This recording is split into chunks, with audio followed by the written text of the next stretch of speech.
কেউ ওর হাত বাঁধার চেষ্টায় পুরোপুরি নগ্ন করছে মেয়েটিকে। পৌনমী অবশ হচ্ছে ধীরে ধীরে, প্রাণপণে বলছে, আল্লাহ মেরে ফেলো আমাকে, মেরে ফেলো। গুলশান এক ফ্ল্যাট থেকে কিশোরীর মরাদেহ উদ্ধার, ধর্ষণের পরে হাত পায়ে রক কেটে হত্যা করেছে সন্দেহ তালিকায় প্রতিবেশী। হেডলাইনটা দেখেই প্রেরণা আঁতকে উঠল আবারও। গতকাল রাতের খবর সে সোশ্যাল মিডিয়া দেখছে। মিস জেনিকে নিয়ে ক্লিনিকে ওয়েটিং রুমে বসে আছে।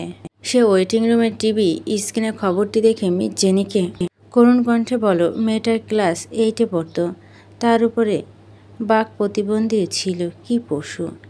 মিস জেনি মুখটা শুকনো করে বলল, আজকাল যে কি হচ্ছে দুনিয়ায় জানো মামনি, পৌনমী নিয়ে আমি দুশ্চিন্তা, ঘুমাতে পারি না। তোমার জীবনে শুদ্ধকে নিয়ে ব্যস্ত থাকো। প্রীতম চাকরি পেয়েছে, ওর সংসার আছে, আমি তো অকেজো হয়ে গিয়েছি, ওর কেউ নেই। মেয়েটা একটা গতি হলে বাঁচি, সেজন্যই তো বিয়ে দেব ওর।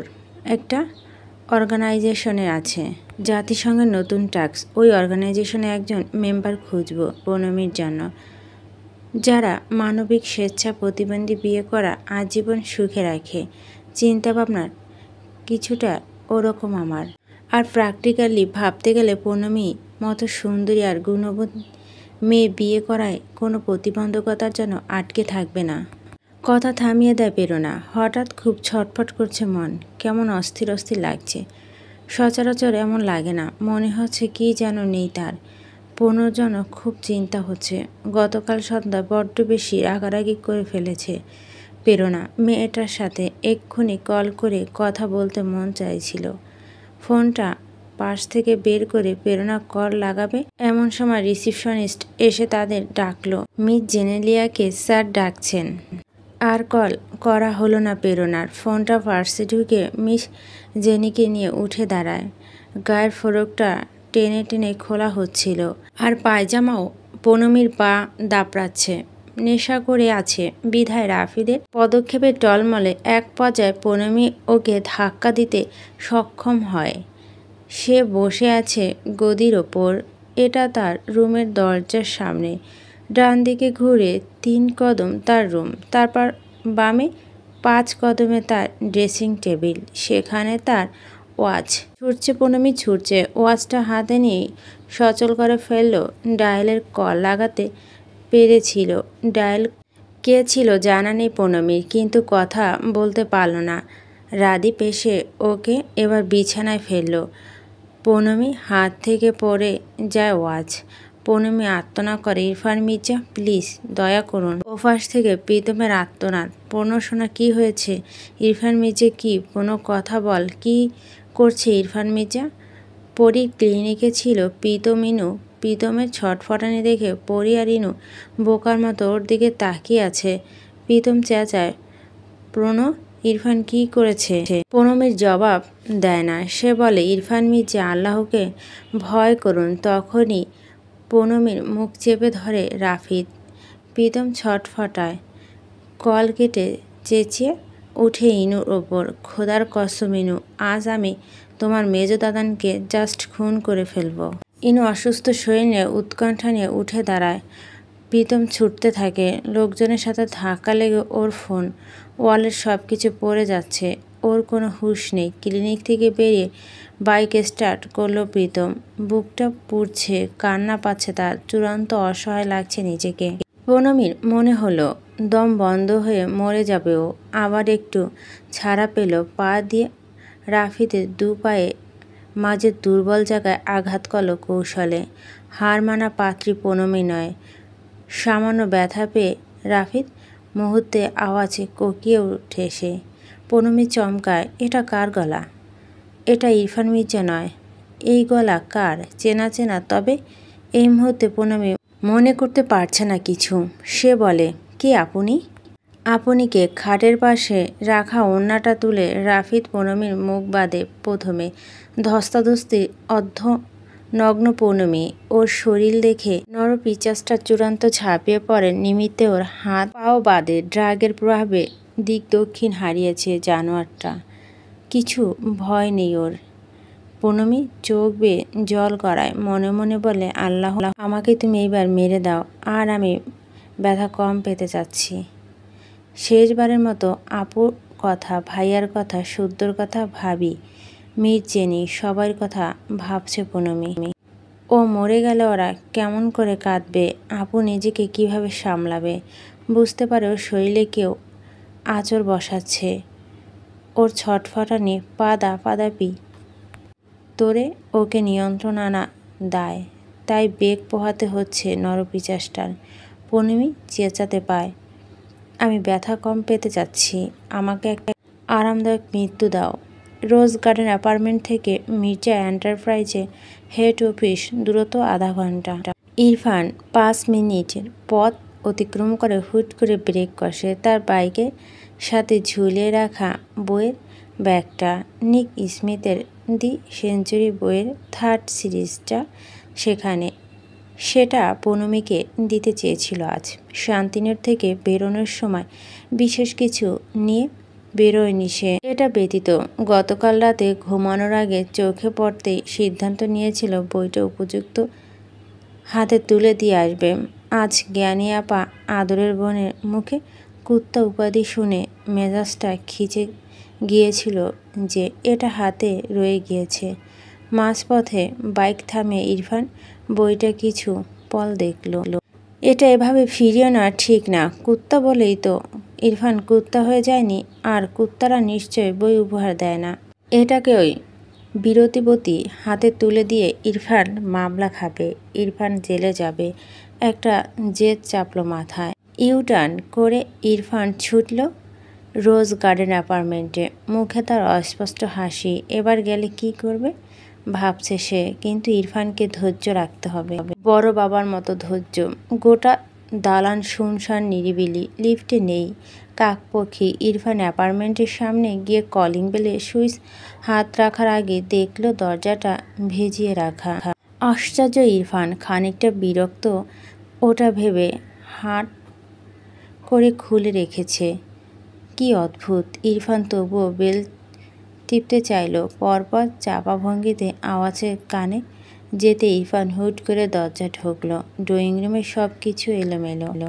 ইরফান হতভম্ব হলো। 10 সেকেন্ড নিল ভাবতে, তারপর হাতে ব্যাগটা ফেলে ছুটল পশ্চিম পাশের ঘরটাতে।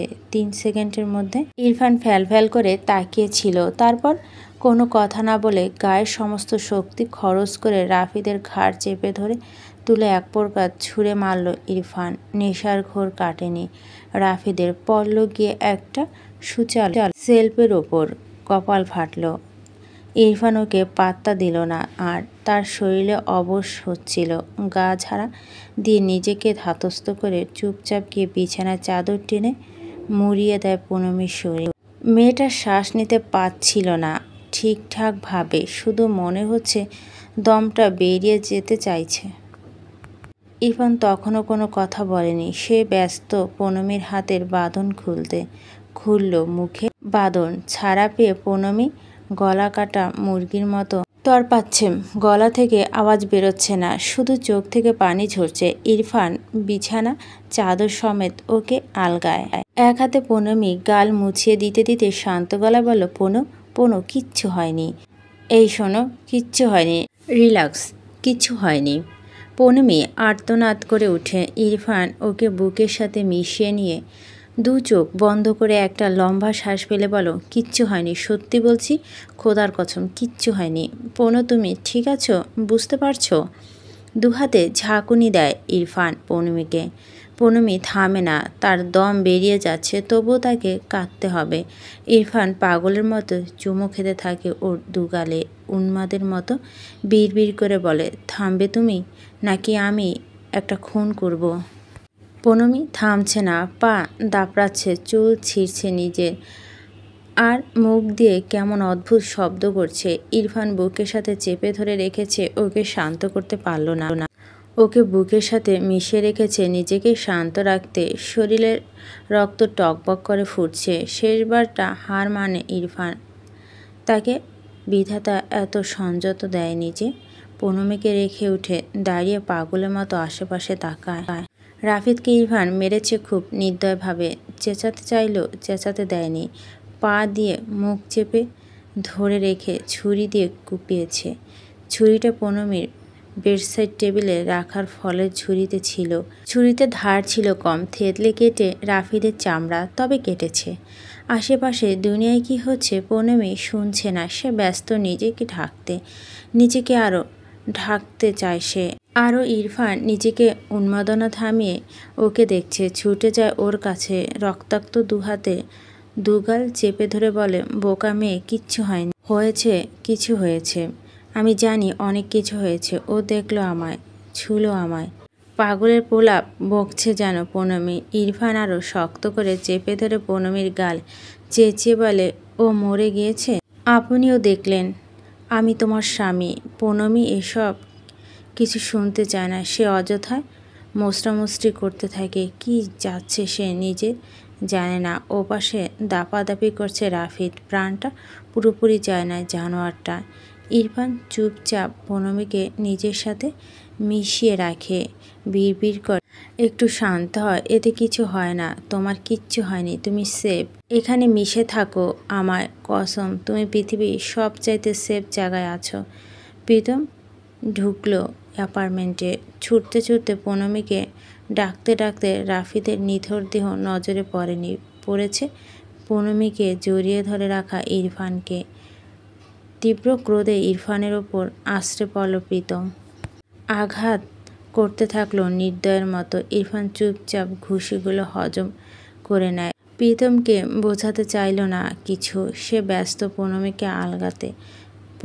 পুনমি কিছু হয়নি। ওকে ধাক্কা মারল প্রীতম। অসহায়ের মতো তাকায় চাদরে মোড়ানো বোনের দিকে।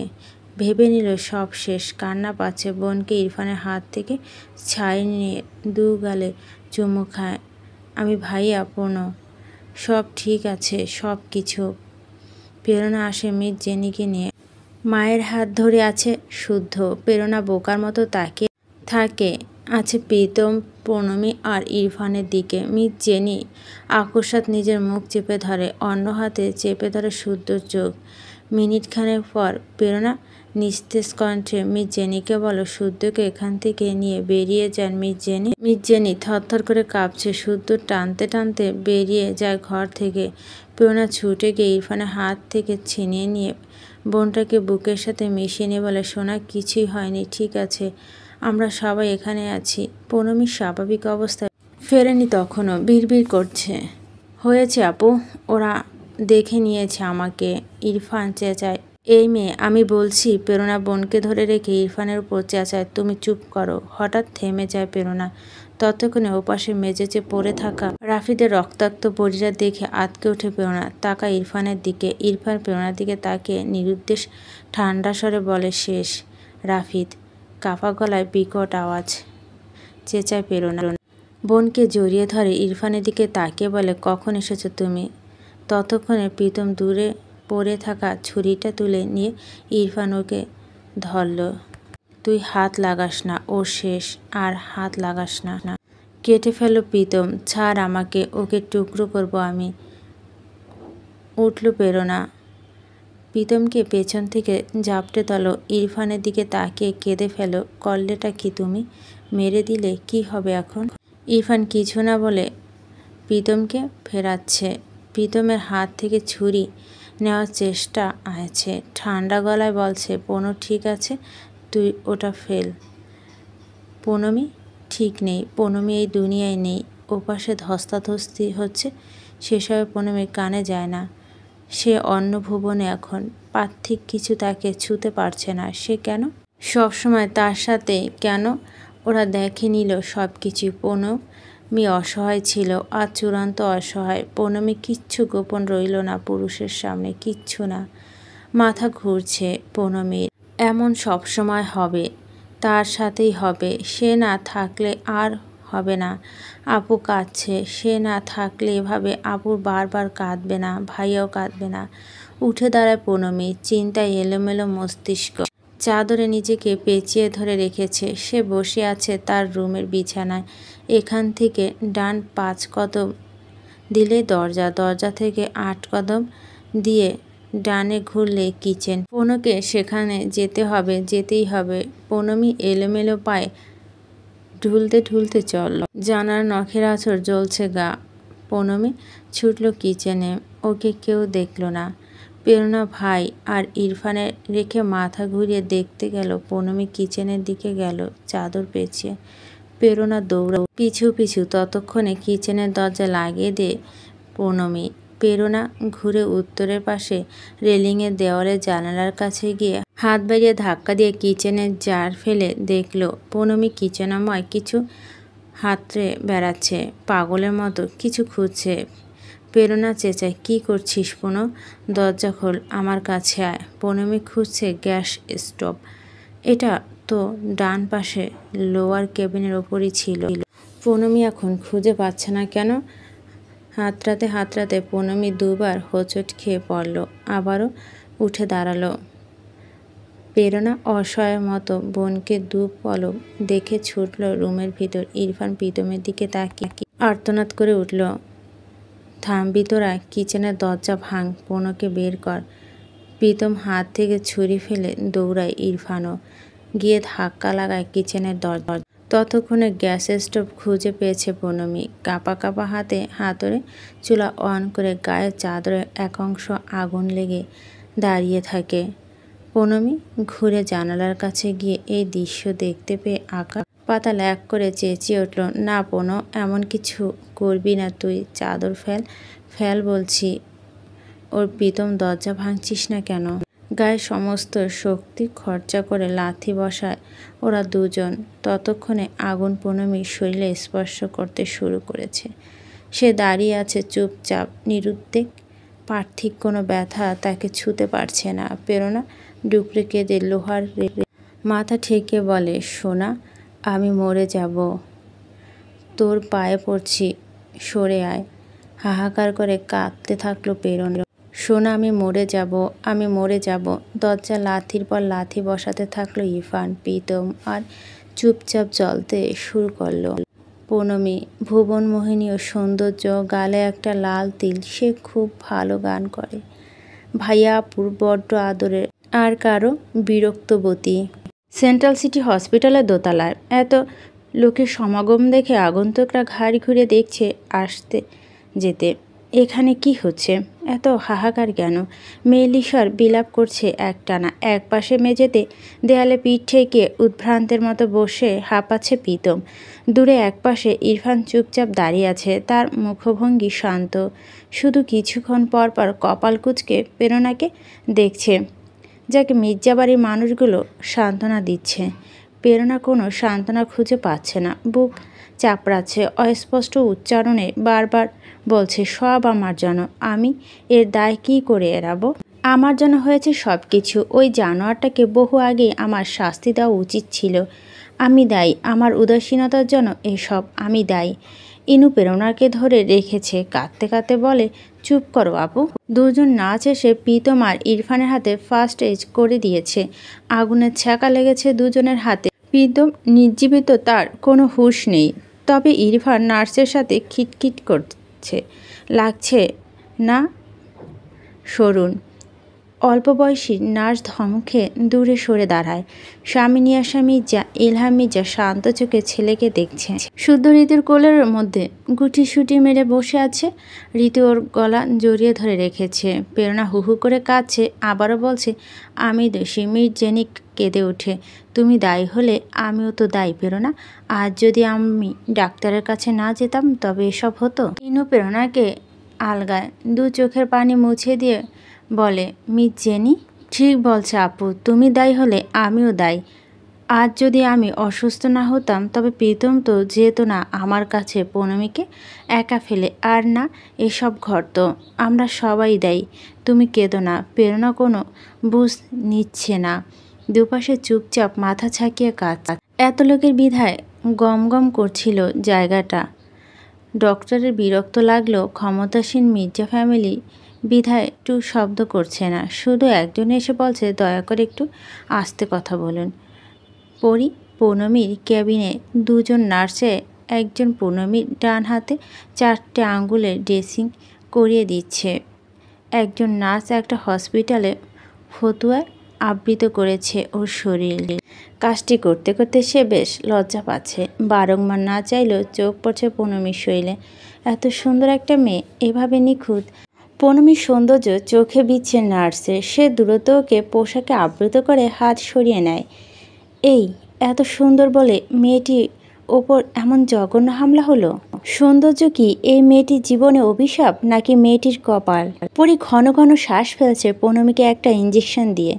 অবচেতন পূনমী। একজন নার্স বলে উঠে, রুকাইয়া ম্যাম দেখছেন জানোয়ারটা কী করছে, নখের দাগ সারা শরীরে।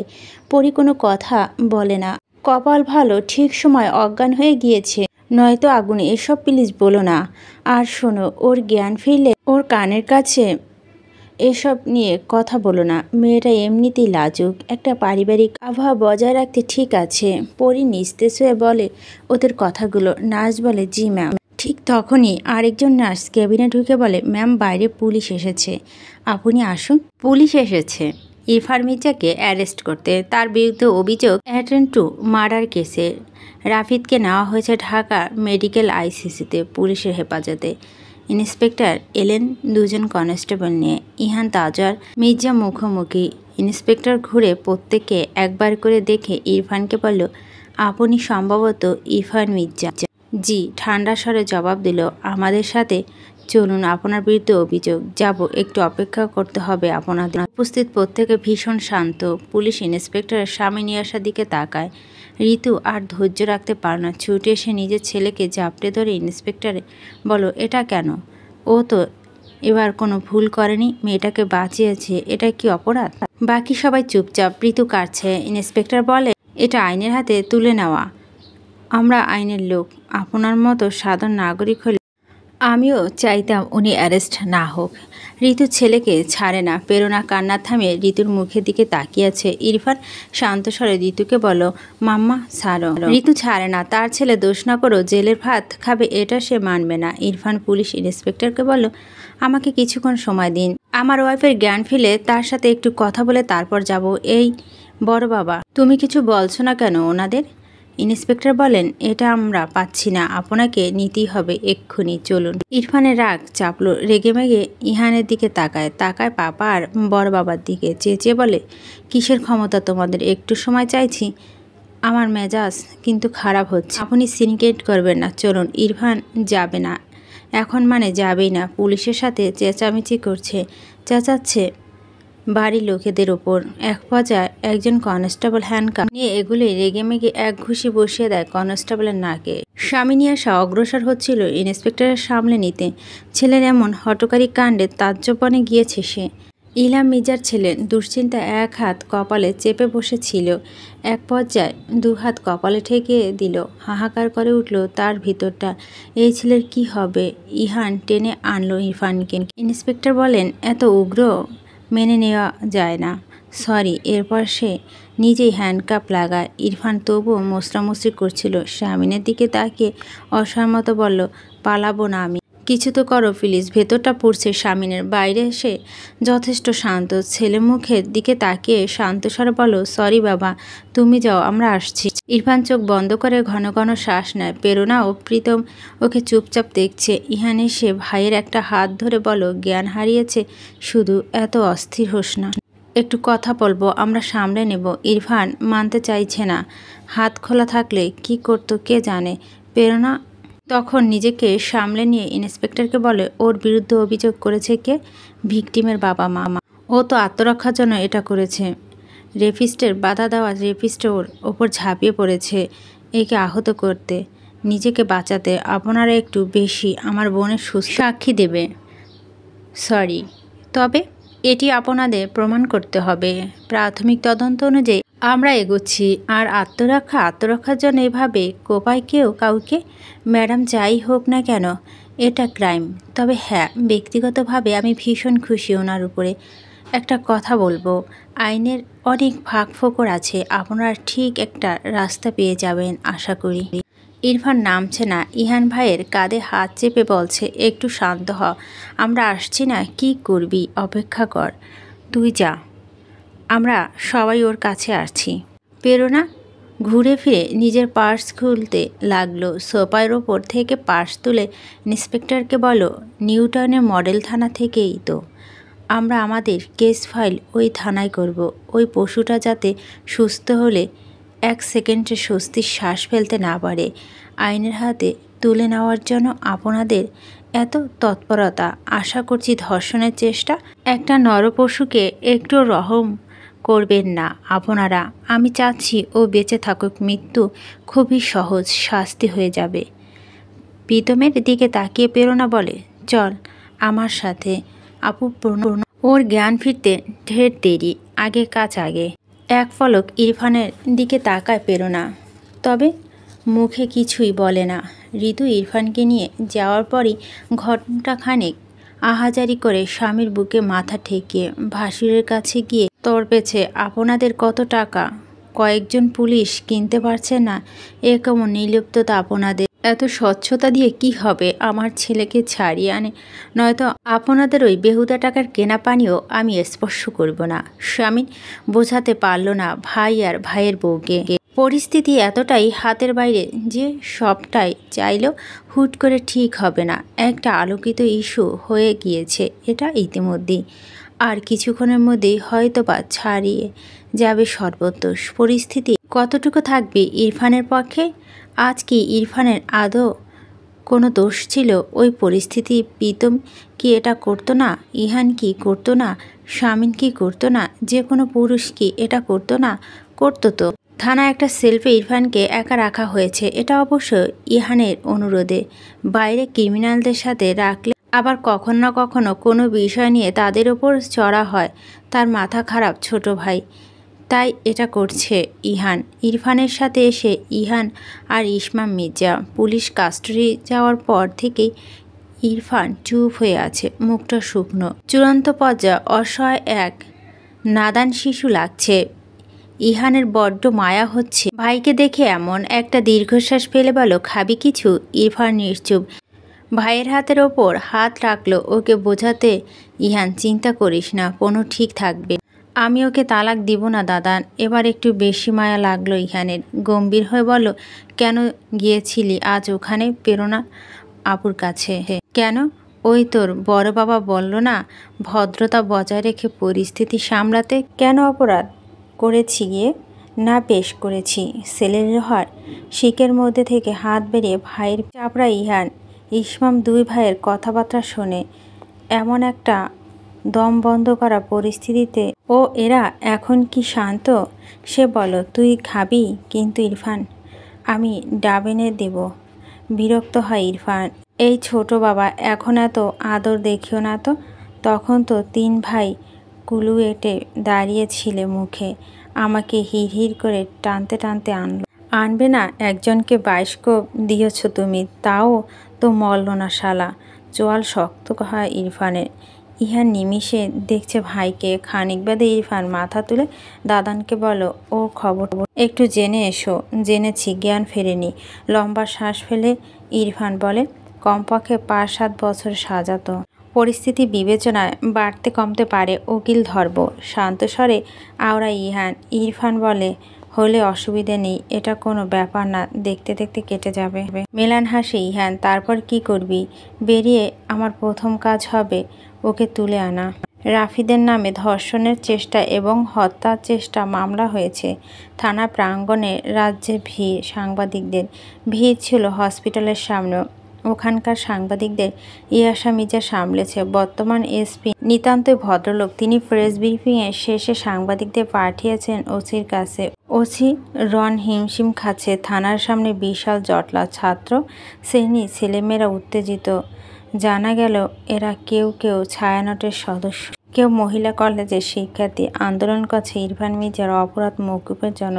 নিতান্তই বাচ্চা বাচ্চা দেখতে ছেলে মেয়েগুলো। ওসি ওদেরকে সামলাতে চাইল কোমল পন্থায়। চড়া হলো না ওদের ওপর। বুঝিয়ে বলো থানা প্রাঙ্গণে ছাড়তে। কয়েক ঘন্টার মাথায় ওরা থানা প্রাঙ্গণ ছেড়ে জামায়াত হলো লোকমঞ্চের কাছে। কাঠফাটা রোদ্দুরে এক একটা ভিন্ন বয়সী মেয়ে শিশু ব্যানার ফেস্টুন দিয়ে দাঁড়ালো। ছায়ানটের বিভিন্ন সদস্য যে যা শিক্ষা প্রতিষ্ঠানে ছাত্রছাত্রী নিয়ে জামায়াত হলো লোকমঞ্চের কাছে। সাংবাদিক ছুটে এলো ওদের কাছে। এটা একটা মানবিক ইস্যু। ছুটে এলো 34টি চ্যানেলের চিফ রিপোর্টার। উদ্দেশ্য এই ইরফান মির্জা ইস্যুকে কেন্দ্র করে যার যার চ্যানেলে টিআরপি বাড়িয়ে নেওয়া। সব থেকে ভালো লাগার দৃশ্য ছিল যখন প্রতিবন্ধী উন্নয়ন সংস্থা 162 জন প্রতিবন্ধী মেয়ে শিশু এসে খোলা মঞ্চে দাঁড়িয়ে নীরবে আন্দোলন স্বাদ নিল। তার হাতে ফেস্টুন ব্যানার, তাতে লিস্ট দেওয়া আছে 1 বছরে যে কতজন প্রতিবন্ধী মেয়ে শিশু নৃশংস ধর্ষণ এবং হত্যাকাণ্ডের শিকার হয়েছে তাদের নাম। এটা ছিল মির্জাদের পক্ষে উকিলের একটা মনস্তাত্ত্বিক চাল। উদ্দেশ্য এই ইস্যুকে একটা জাতীয় রূপ নিয়ে জনগণের নীরব সমর্থন করা হলো। তাই বেশ কিছু সময়ের মধ্যে ফলা হয়ে গিয়েছে বিষয়টা। ভিড় ঠেলে ভাইয়ের হাত ধরে প্রেরণা থানার পুরনো দালানের সামনে এসে থামল। পৌনমী তখনও অচেতন ছিল। বেশ কিছুক্ষণ আগে জেনেছে প্রেরণা এখানে মির্জা পরিবারের সবাই আছে। প্রীতম উসখুস করছে, বোনের দিকে তাকাচ্ছে আর চোখে। প্রেরণা মুখভঙ্গি গম্ভীর। প্রীতম আস্তে ধীরে বলল, যাবে ছেলে? প্রেরণা ভাইয়ের মুখের দিক তাকিয়ে শুকনো গলায় বলল, চল। এক দুপুরে ইহান উকিলের সাথে থেকে এসে ভাইয়ের কাছে ঝিমুচ্ছে। এতক্ষণ ধরে থাকার জন্য খসাতে হয়েছে টাকা। ইয়াসা মির্জা আর ইসমা মির্জা এখন উকিলের সাথে। উকিল পরামর্শ দিয়েছিল বাদী বিবাদী বসে শুরুতেই বিষয়টি নিয়ে মধ্যস্থতা করে নেওয়া। মির্জাদের পক্ষে কেউ মানেনি। মধ্যস্থতা হয় না, ধর্ষকের সাথে কোনো মধ্যস্থতা নয়। এতে যদি তাদের ছেলেকে ছাড়ানো না যায় তবে তাই হোক। তবে দুপক্ষে উকিল নেমেছে কোমর বেঁধে। প্রেরণা আর প্রীতমকে দেখে ইহান উঠে দাঁড়ায়। প্রেরণা লোকটাকে দেখল। পরিচয় প্রথম দিন থেকেই এভাবে ভাই বোনের সাথে দেখতে লোকটাকে। কিছু সামান্য মায়া হলো প্রেরণার। ইহান ওকে আর প্রীতমকে দেখেই অস্থির হয়ে বলল, প্রণো কী অবস্থা? 3টার পর আর খোঁজ নিতে পারিনি। ওকে সেডেটিভ দিয়ে রাখা হয়েছে। শান্ত স্বরে আওড়ালো প্রেরণা। ইরফান শান্ত চোখে প্রেরণা প্রীতমকে দেখল। প্রীতম ওর দিকে এক পলক চোরা চোখে তাকিয়ে চোখ নামিয়ে নিয়ে ইহানকে বলল, উকিল কি বলেছে? যথেষ্ট তৎপর। কাল কেসের প্রথম শুনানি, ফরেন্সিক রিপোর্ট ল্যাবে আছে। ইহান ঘুরে ভাইকে এক পলক দেখে প্রীতম প্রেরণাকে বলল, কথা বলবেন ওর সাথে? একজন একজন করে কথা বলুন, আমি বাইরে যাচ্ছি। প্রীতম দাঁড়িয়ে থাকে। প্রেরণা ইহানের সাথে বেরোয় সেল থেকে। বাইরে এসে দাঁড়ায়। সেখানে দুজন সেন্ট্রি দাঁড়িয়ে আছে। প্রীতম এগিয়ে যায়। ইরফান নিমেষ তাকিয়ে আছে। হঠাৎ করে ঠোঁটের কোণে সামান্য হাসি ফুটিয়ে তোলার চেষ্টা করে। সে চেষ্টা সফল হয় না। প্রীতমের চুল উসখুস হাত দিয়ে সেগুলো আরও এলোমেলো করে দিয়ে নিকেট ঠান্ডা স্বরে বলল, ভালো আর হলি না, তাহলে তোর পপুলারিটি কমে যাবে। প্রীতম কিছুক্ষণ তাকিয়ে দেখল ওকে, পরবার বলল, আমার হাত থেকে ছুরিটা নেওয়ার জন্য অমন করছিলি কেন? সবার হাত নোংরা করে লাভ কি? তাতে তোর কি? আমার বোন কাঁদত আর পি ফর প্রীতমের জেল হতো। এবার সামান্য হাসে প্রীতম। মাথার চুলগুলো খামচে ধরে একটা লম্বা শ্বাস ফেলে বলো, বুঝতে পারছি না তোকে শালা। বুঝতে পারলে কি করবি? তোর বোন দিবি? প্রীতম চুপচাপ তাকিয়ে থাকে। ইরফান হেসে ফেলে, বলে, যা যা, আর সামাজিকতা দেখাতে এখানে থাকতে হবে না। ইনু আর পনুর খেয়াল রাখ। খানিক বাদে প্রীতম বেরিয়ে এলো। প্রেরণা ঢুকলো ভিতরে। ইরফান ওকেও দেখতে লাগলো। প্রেরণার মুখভঙ্গি শান্ত। এগিয়ে গিয়ে কিছুটা দূরে দাঁড়িয়ে দেখতে লাগলো ইরফানকে। ইরফানকে লাগছে উদ্ভ্রান্তের ন্যায়। শ্যামলা হলো ছেলেটার চেহারা ভীষণ সুন্দর। প্রেরণা এইমাত্র খেয়াল করলো। আগে কখনো সেভাবে ওর দিকে তাকায়নি মনোযোগ দিয়ে। একটা ইনোসেন্ট ব্যাপার আছে ইরফানের চেহারায়। ইরফান প্রেরণাকে একটা স্নিগ্ধ হাসি উপহার দেয়। প্রেরণা বলে উঠে, এই 14 শিখে লক আপ সম্ভবত তোমার পছন্দের জায়গা। ইরফানও কথা জবাব না দিয়ে বলে, আমার বউ কেমন আছে? প্রেরণা কয়েক পলক চুপ থেকে বলে, তোমার বউয়ের কথা জানি না। পৌনমী ঠিক আছে, খবর নিয়েছি, যাব এখন ওর কাছে। ফিসলে হাসে ইরফান। প্রেরণা বলে, কেন গিয়েছিলে আজ? হাত চাইতে পনর। সহজ সরল স্বীকারোক্তি। প্রেরণা প্রসঙ্গ পাল্টে বলে, তোমাদের পক্ষে উকিল শুনেছি দুরন্ত। আশা করছি ভালো কিছু হবে। ভালো কিছু হলে আপনার কি? কিছুই না, মির্জা ফ্যামিলি আমার কাছে বড্ড মায়াময়, ভালো লাগবে তার দুশ্চিন্তা মুক্ত হলে। ইরফান চুপ হয়ে যায়। প্রেরণা খুঁটিয়ে খুঁটিয়ে ইরফানকে দেখে বলে, খেয়েছো কিছু? মাথা নাড়া ইরফান। খাবে কিছু? প্যাকেটজাত খাবার দিতে পারবো সম্ভবত। বলো কি খাবে? 1 প্যাকেট সিগারেট হলে ভালো হতো। প্রেরণা তাকিয়ে রয়। ইরফানে কিছু মুহূর্ত তাকিয়ে থেকে হেসে ফেলে, বলে, বেয়াদবি নিবে না। যারা এটা খায় না তারা বুঝবে না এটা ঠিক কি। দাদানকে বলতে লজ্জা লাগে, তাই আপনাকে বললাম। আর আপনি তো জানতে চাইলেন কি খাবে, তো সত্যিটাই বললাম। প্রেরণা বুঝে যায় এই ছেলে এমনই। এত অস্থিরতার মধ্যে তার হঠাৎ খানিকটা হাসি পায়। তবে সে হাসে না, বরং চোখ মুখ কঠিন করে কপাল কুঁচকে বলে, ভালো হও। ভালো হলে বোন দেবেন? তৎক্ষণাৎ প্রশ্ন করে বসে ইরফান। প্রেরণা বলে, কখনোই না। আমার বোনকে আমি খুব ভালো বিয়ে দেব। ইরফান চুপ হয়ে যায়। প্রেরণা আর কথা না বাড়িয়ে বলে, আসছি, কাল আসবো কোর্টে। কেন আসবেন? আত্মীয় সামাজিকতার রক্ষা। বাবা, কোর্টে শুনানিতে যাবেন? আপনি বড্ড সামাজিক লোক। প্রেরণা জবাব না দিয়ে বেরোয়। সত্যি প্রেরণা 1 প্যাকেট সিগারেট কিনে এক কনস্টেবলের পকেটে 1000 টাকা চকচকে নোট রেখে বলে, দেয় ইরফান মির্জাকে দিতে। এই অদ্ভুত কাজটা প্রেরণা কেন করলো সে জানে না, কোনো খেয়াল করলো বুঝতে পারল না। কাজটা করে বোকা বোকা মুখ করে থানা প্রাঙ্গণে নামলো। প্রীতম ইহান ছিল ওসি রুমে। বেরিয়ে এসে প্রেরণার সাথে দেখা হয়। খবর এসেছে পুনমির জ্ঞান ফিরেছে, তারা সেখানে যাবে।